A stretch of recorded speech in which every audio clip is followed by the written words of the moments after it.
The Galactic Council had ruled the known universe for 12,000 years.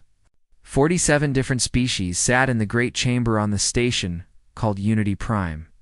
They had fought wars, signed treaties, and built an empire of peace that stretched across 1,000,000 star systems. Every intelligent species that had ever been discovered had eventually joined the council. Some came willingly. Some needed convincing. But all of them, without exception, had eventually taken their place among the stars. High Counselor Vrethka of the Sindari led the council for 300 years. Her species lived for a very long time, and she had seen many things. She had watched young civilizations rise from their homeworlds and take their first steps into the void. She had guided them, shaped them, and welcomed them into the family of intelligent beings. It was her purpose. It was the Council's purpose. So when the deep space sensors detected a new fleet emerging from an uncharted sector of the galaxy, Vrethka felt excitement. Another species to meet, another civilization to welcome, another voice to add to the great chorus of the Council. The sensors showed 200 ships. They were strange in design, unlike anything the Council had seen before. Their hulls were dark and smooth, and they moved through space with a grace that suggested advanced technology. The ships came from a region the Council had marked as empty, a dead zone where no intelligent life was supposed to exist. Vrethka ordered the Ambassador Corps to make contact. The Ambassador Corps was made up of the finest diplomats from every Council species. They had trained for decades to understand alien minds, to find common ground with any intelligence, no matter how strange. They traveled in a beautiful ship called the Voice of Unity, and they carried gifts, treaties, and promises of friendship. The human fleet received them in orbit around a green and blue world.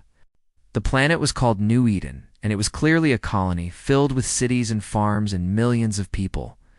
The ambassadors were impressed. This species had built something beautiful. The humans invited the Caucasians, invited the ambassadors to a meeting station that floated between their ships.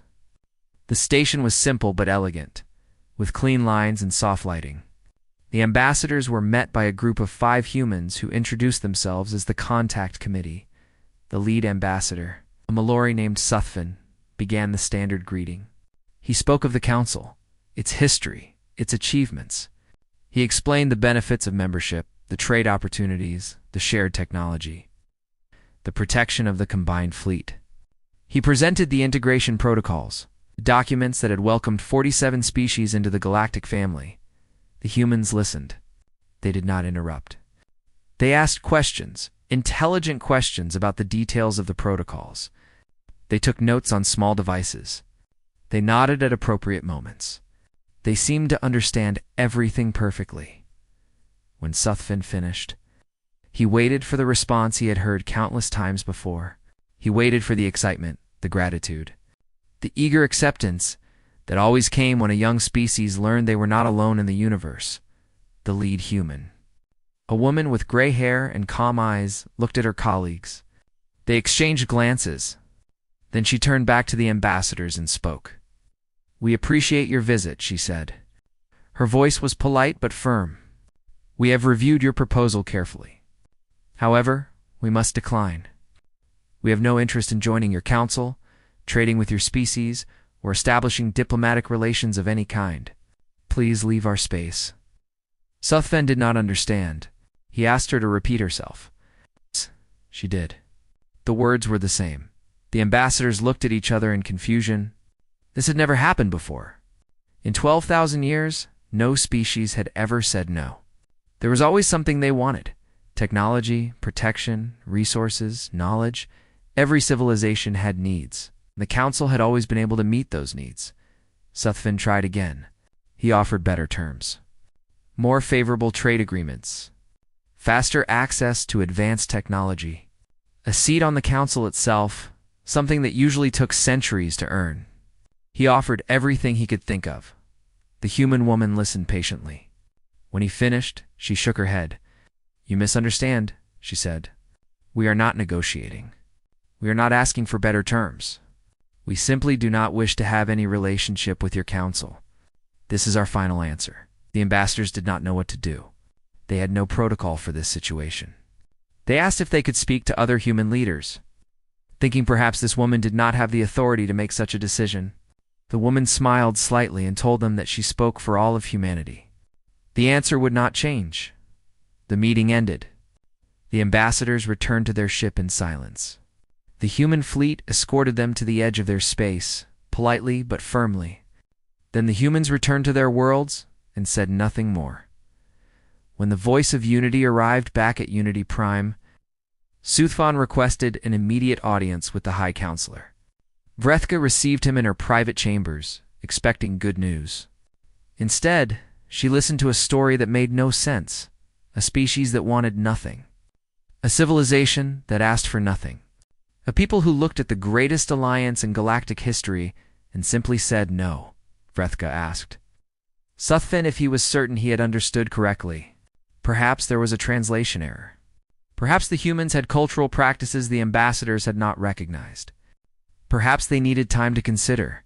Soothfon assured her that there was no mistake. The humans had been perfectly clear. They did not want contact. They did not want trade. They did not want friendship. They wanted to be left alone. Vrethka sat in silence for a long time after Soothfon left. In 300 years as High Counselor, she had never faced a situation like this. The Council's power came from unity. Their strength came from bringing species together. Their entire purpose was to connect the intelligent beings of the galaxy into one family. What did you do with a species that refused to be part of the family? She looked out the window of her chamber at the stars beyond. Somewhere out there in a region of space the Council had never explored, humanity waited. They had built ships and colonies and a civilization. They had done it alone, and they wanted to keep it that way. For the first time in centuries, Vrethka felt something she did not recognize. It took her a moment to identify the emotion. It was uncertainty. She did not like it at all. The Galactic Council did not give up easily. They had built an empire by being persistent, by finding ways to bring even the most reluctant species into the fold. Vrethka believed that every problem had a solution.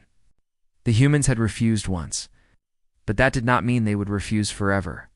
Over the next solar cycle, the Council sent 14 more diplomatic missions to human space. Each one was carefully designed to appeal to different desires, different needs. Trade delegations arrived with samples of rare materials and advanced technology. Scientific exchange programs offered to share knowledge that had taken millennia to gather. Cultural ambassadors brought art and music and literature from 47 different civilizations. The humans received each delegation politely. They listened to every presentation. They examined every offer. And every time they gave the same answer, no, not no to some things, and yes to others. Not no with conditions or counteroffers, just no. Complete and final, the Mellery were known across the galaxy for their ability to sense emotions and find common ground with any species. Their diplomats could feel what others wanted, sometimes before those others knew themselves. The Council sent their finest Mellery negotiators to human space, confident that they would find some desire, some need, some opening that could be exploited. The Mellery returned, confused and disturbed. They reported that the humans were not hiding anything. They were not playing games. They genuinely, truly, completely did not want what the Council was offering. Their emotions were calm and settled. There was no secret longing to be discovered. Counselor Drex of the Vorn Collective grew impatient. The Vorn were a warrior species, and they had little patience for endless talking. In the great chamber, Drex stood and addressed the Council with anger in his voice. Perhaps these humans do not understand what they are refusing, he said. Perhaps they do not realize the power of the Council. A demonstration of our military capability will help them see clearly. Many counselors objected. The Council preferred diplomacy. They had not fought a major war in thousands of years. But Drex argued that this was not about war. It was about education. The humans were young and ignorant. They needed to see what the Council could do. After much debate, the Council agreed to a show of force. 200 warships from 12 different species assembled at the edge of human space. It was the largest fleet deployed in living memory. Their weapons could crack planets. Their shields could withstand stars. They represented the combined might of the greatest alliance in galactic history. The fleet broadcast its presence on all frequencies. They announced themselves as representatives of the Galactic Council. They requested immediate negotiations. The humans responded, but not with fear. Not with aggression. Not with desperate attempts to talk. They simply deployed their own ships in a defensive line around their systems. There were fewer human ships than Council ships, perhaps 52, the Council's 200. Then they broadcast a single message. You are welcome to leave. You are not welcome to enter. This is not negotiable. Admiral Korthax of the Vorn commanded the fleet. He was a veteran of many battles, and he did not like being told what to do by a species he had never heard of until recently. He ordered the fleet to hold position and wait. He believed the humans would eventually realize their situation and come to negotiate. 3 weeks passed. The human ships did not move. They did not threaten. They did not communicate further. They simply waited. During this time, the Council's scientists studied the human vessels from a distance. What they found troubled them. The human ships were not inferior to Council technology. They were different. They operated on principles the scientists did not fully understand. The weapon systems did not match any known designs. The propulsion methods were unusual. The power signatures were strange. Most concerning were the defensive installations around human space. They were small, almost invisible, scattered across the void like dust. The scientists could not determine their purpose. On the 22nd day, a Vorn captain named Trex decided to take action. He was young and eager to prove himself.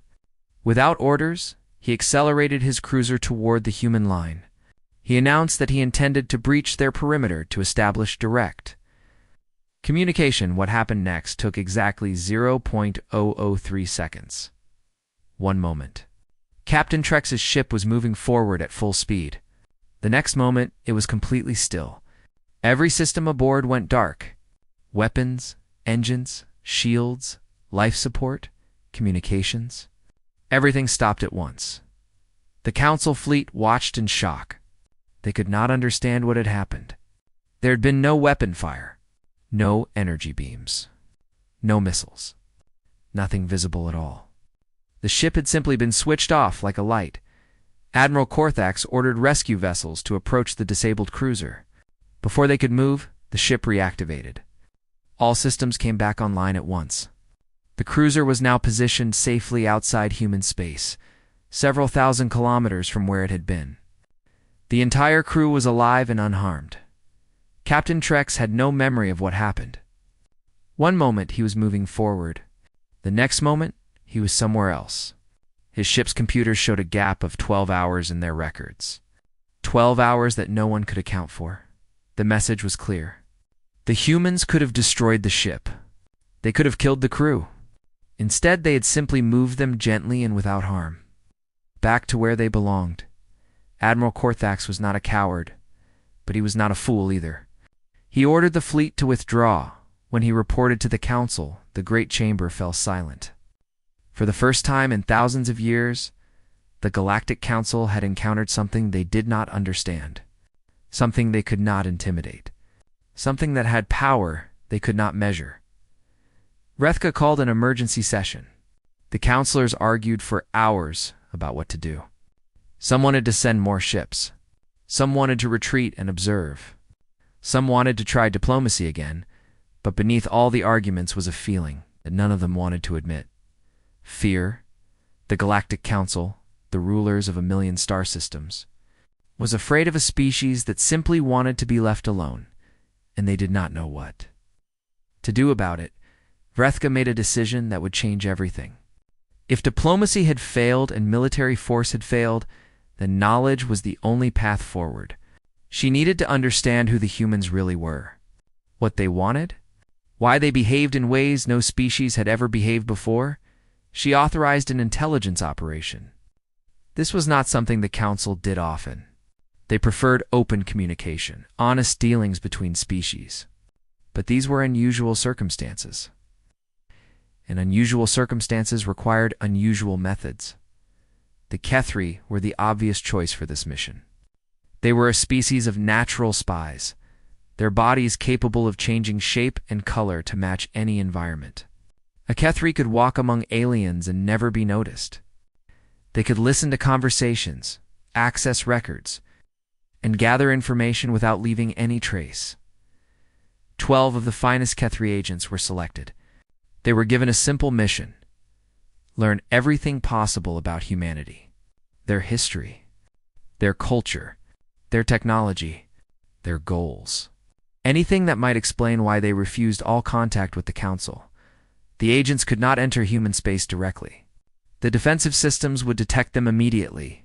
Instead, they traveled to frontier stations at the edges of known space, places where different species occasionally crossed paths. Traders, wanderers, refugees, people who had seen things the Council did not know about.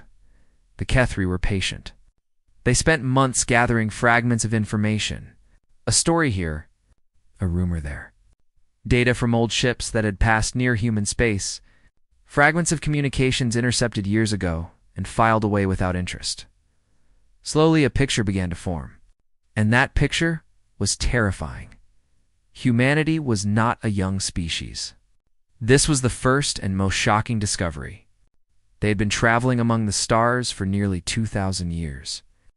They had emerged from their homeworld long before the Council sensors had detected them. They had simply stayed away from Council space, exploring in a different direction. During those 2,000 years, humanity had encountered other intelligent species. 17 of them, to be exact. The Kethri found records of these species in old databases, in the memories of long-lived beings. In the archives of forgotten stations, none of those 17 species existed anymore. At first, the Kethri assumed the worst. They thought humanity must have destroyed them, wiped them out in wars of conquest. But as they dug deeper, they discovered something far stranger. The 17 species had not been destroyed. They had been absorbed. The pattern was the same each time. Humanity would make first contact with a new species. They would be friendly and open. They would offer trade and cultural exchange. The other species, curious and eager, would accept. Relationships would form. Commerce would flow. Ideas would be shared, and then slowly, over 3 to 5 generations, the other species would change. Not through force. Not through conquest. Through choice, human culture was like a river. Other cultures were like tributaries. When they joined together, the tributaries did not remain separate. They merged into the larger flow. They became part of something bigger. The populations of those 17 species had not decreased. They had grown. The individuals were happy. They were healthy. They were prosperous. But they no longer thought of themselves as separate peoples. They called themselves human. They spoke human languages. They followed human customs. Their children and grandchildren could barely remember a time when their ancestors had been different. The Kethri found descendants of those 17 species living on human worlds. They interviewed them carefully, using their shape-shifting abilities to blend in. The descendants were not oppressed. They were not enslaved. They were not even unhappy. They simply did not think of themselves as anything other than human anymore. One elderly being, whose great-grandparents had been members of a species called the Taurith, explained it simply. We joined humanity because humanity was better at being us than we were. They took everything good about our culture and made it part of something larger. We didn't lose ourselves. We became more than we were. This was why humanity refused diplomacy with the Council. They knew what would happen if they engaged. They understood their own nature. Their culture was not aggressive, but it was powerful. It drew others in. It absorbed them. It transformed them, not through violence, but through attractiveness. If humanity opened relations with the Council, it would not be conquered by 47 species. 47 species would eventually become human. It might take centuries. It might take millennia, but it would happen. It always happened. By refusing contact, humanity was not being hostile. They were being considerate. They were protecting the Council from themselves, the Kethri. Agents compiled their report and returned to Unity Prime. Rethka read it in her private chambers alone. She read it 3 times to make sure she understood. The Council had always believed that strength came from diversity. 47 different voices, each contributing something unique, all working together in harmony. This was their foundation. This was their identity. Humanity had a different philosophy. They did not want 47 voices. They wanted one voice, grown large enough to include everyone.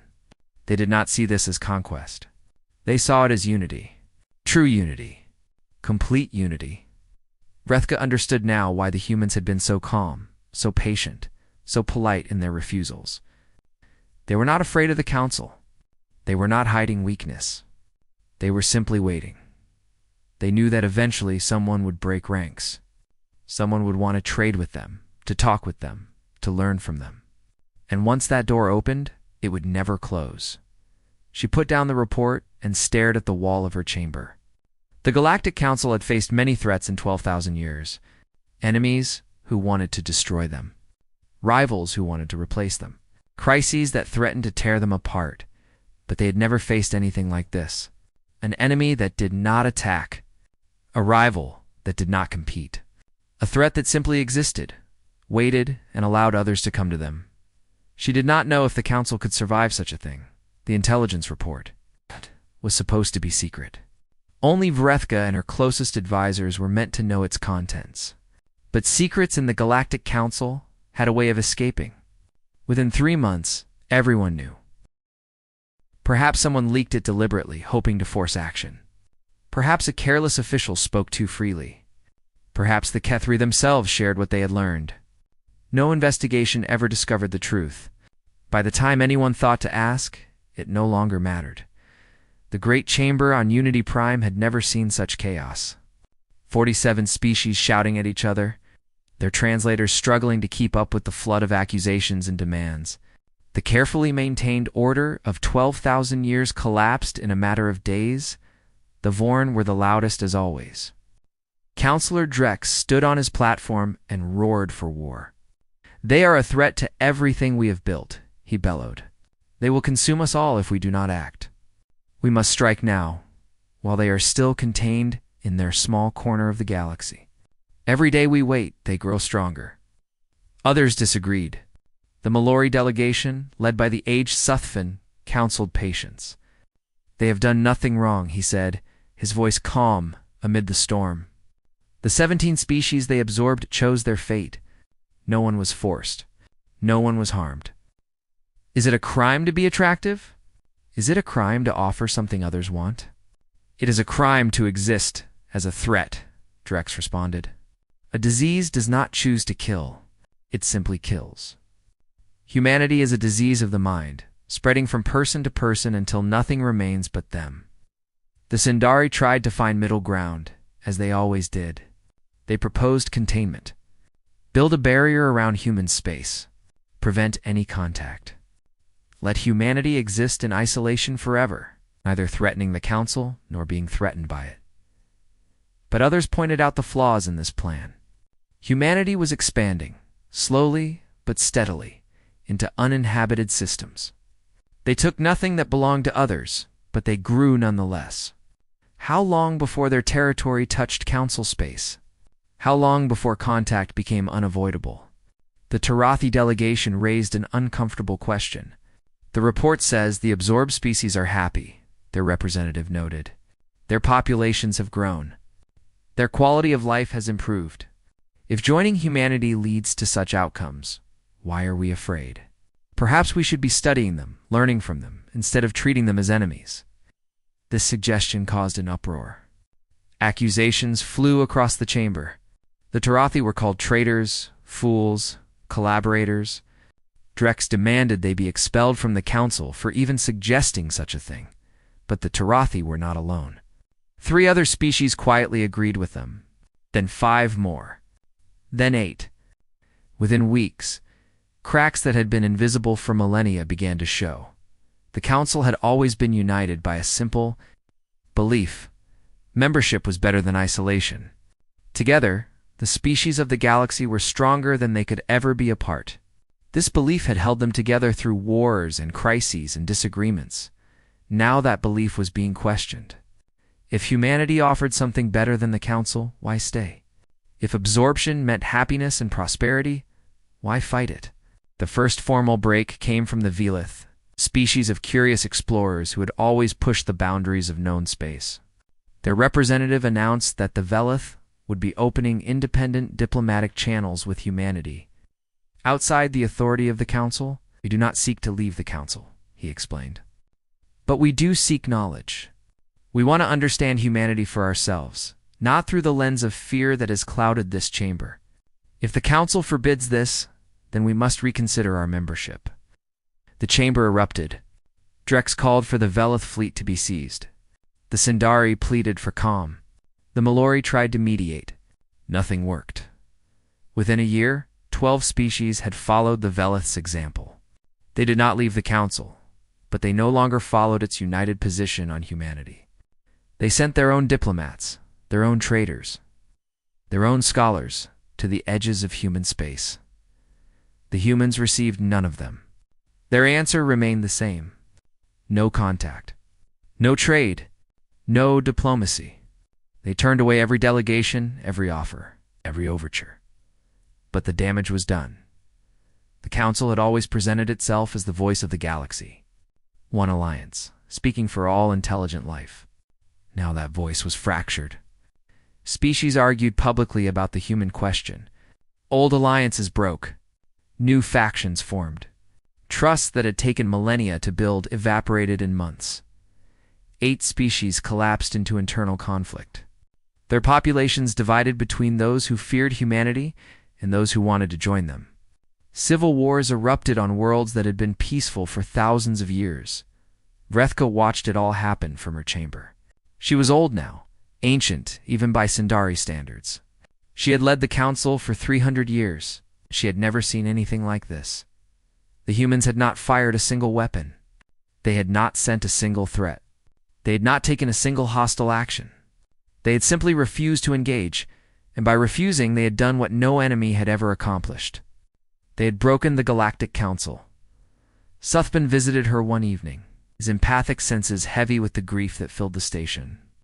How did they know? He asked quietly. How did they know that refusing us would cause this? Vrethka had no answer. Perhaps the humans had planned it. Perhaps they had simply understood something about the nature of the Council that the Council itself had never seen. That their strength was also their weakness. That an alliance built on bringing everyone together could not survive a species that refused to join. She looked out at the stars. Toward the distant region where humanity waited. They were still there. Still growing. Still silent. Still patient. They had won without fighting. And the Council, for all its power, had no idea what to do next. 100 years passed. The Galactic Council still existed. The great station Unity Prime still floated in the void. Representatives still gathered in the chamber to debate and discuss. But it was not the same council that had ruled for 12,000 years. It was smaller now, weaker, a shadow of what it had once been. 12 species had formally departed to pursue their own paths. Some had made contact with humanity. Some had not. All of them had decided that the Council no longer represented their interests. They wanted to make their own choices about the future. 8 more species had fractured. So badly that they could no longer send unified delegations. Their worlds were divided, their populations scattered. The civil wars had ended, but the wounds remained. The remaining species stayed together, but the old trust was gone. Every vote was a battle. Every decision was a compromise that satisfied no one. The Council, that had once spoken with one voice, now barely spoke at all, and humanity had done nothing. For 100 years. They had maintained their borders. They had traded with no one. They had accepted no visitors. They had not changed their position by a single word. Their territory had grown, but slowly and carefully, always expanding into uninhabited systems. They never took what belonged to others. They never threatened. They never demanded. They simply existed and waited. Vrethka was ancient now, far older than any Sindari had a right to be. Most of her people lived for 400 years. She had lived for nearly 600, sustained by medical technology and sheer determination. She had refused to die before she understood. She requested a final audience with humanity. Not as High Counselor, for that title had lost its meaning decades ago. Not as a representative of the Council, for the Council no longer agreed on anything. She requested to meet them as an individual, a single being with questions that had haunted her for a century. To her surprise, the humans agreed. Her ship was old and small, a personal vessel that she had kept since her youth. She flew it herself, across the vast distance between Unity Prime and human space. It took months. She used the time to think, to remember, to prepare. The human border looked the same as it had a century before. The same defensive installations, invisible and deadly. The same patrol ships, watching without threatening. But when she announced herself, the barriers opened. She was allowed to pass. She was directed to a station orbiting a green world. Not unlike the New Eden she had heard about so long ago. The station was simple and clean, much like the one where the first ambassadors had been received. Humanity, it seemed, did not change their style much. A single human met her at the docking port. He was unremarkable in appearance, middle-aged by human standards, with kind eyes and patient bearing. He introduced himself as Thomas, nothing more. "Thank you for seeing me," Vrethka said. Her voice was weaker than it had been, worn by centuries of use. "Thank you for coming," Thomas replied. "We have followed your career with interest. High Counselor, you have served your people well." They walked together through the station, past windows that looked out on the stars. Thomas asked if she was comfortable, if she needed rest, if she required anything. She told him she only needed answers. They sat in a small room with soft chairs and warm light. Thomas offered her water, which she accepted. Then she asked the question that had burned in her mind for 100 years. Why? Thomas did not pretend to misunderstand. "Why did we refuse you? Yes, you could have joined us, shaped us, perhaps even led us. You had the technology, the culture, the power. Instead, you chose isolation. Why?" Thomas considered the question for a long moment before answering, "Because joining would have changed you, and it would have changed us. We have seen what happens when we engage with others. We cannot help what we are. The 17 species," Vrethka said. "Yes, and many more before we left our original territory. Our culture is adhesive. High Counselor, it draws others in. It makes them want to be part of us. Not through force, not through deception. Simply through attraction. People who meet us often want to become us. And you see this as a problem? We see it as a responsibility. We did not choose to be this way. For many centuries, we tried to resist it. We created rules, barriers, limitations. None of them worked. Eventually, we accepted what we are." Vrethka leaned forward. "So you isolate yourselves forever? You refuse all contact with the rest of the galaxy?" "No," Thomas said. "We wait." "Wait for what?" Thomas smiled, a small and sad expression. "Every species reaches a point in its development where it is ready to join something larger. Not because it is conquered or absorbed against its will, but because it chooses to, because it understands that being part of something greater is better than remaining alone. And when that day comes for your people, High Counselor, we will be here, and we will welcome you." Vrethka sat in silence, processing his words. Outside the window, stars burned in the eternal darkness. Somewhere out there, the remnants of her council argued and fought and slowly fell apart. What if that day never comes? She asked finally. "What if we never choose to join you?" Thomas's smile did not fade. "Then we will still be here, growing, building, waiting. We have time, High Counselor. We have nothing but time." She understood then. Humanity was not being arrogant. They were not being cruel.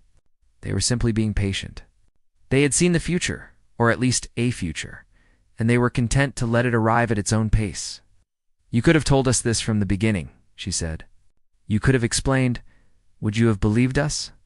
Would the Council have accepted our explanation? Or would they have seen it as a threat and attacked anyway?" She had no answer. because she knew he was right. If humanity had explained themselves a century ago, the Council would have seen it as a trick, a manipulation, a weapon. They would have attacked, and they would have lost. The outcome would have been the same, but with far more suffering. Vrethka stayed on the station for 3 days. She walked among humans, observed their lives, spoke with descendants of the 17 absorbed species. She saw what humanity had built, and she understood why others had chosen to join them. It was not perfect. No civilization was perfect, but it was alive in a way the Council had never been. Not 47 voices singing separately in the same chamber. One voice grown vast enough to hold multitudes, all singing together. When she returned to Unity Prime, she carried no treaties, no agreements, no diplomatic victories. The Council she returned to was weaker than when she had left. Still arguing, still fracturing, still dying, but she carried something more valuable than treaties. She carried understanding. Humanity had not refused diplomacy out of hostility or fear. They had refused because they knew themselves better than any species the Council had ever encountered. They understood their nature, their effect on others, their place in the universe. And they had chosen isolation not as a weapon, but as an act of respect. The galaxy would never be the same. The Council would probably not survive, at least not in its current form. But somewhere in the void, humanity waited, patient and eternal. For the rest of the universe to make its choice, Vrethka wrote her final report and retired from public life. She died 6 months later, peaceful and content. Her last words, recorded by her attendants, were simple. They are not our enemies. They are our future. We simply are not ready for them yet. In human space, no one noticed her passing. They were busy building, growing, waiting. They had time. They had nothing but time. And one day, perhaps, the children of the Council would come to them, not as supplicants or conquerors, but as family finally ready to come home. The stars burned on, indifferent to the struggles of small beings. But in the void between them, something patient watched and waited, and smiled.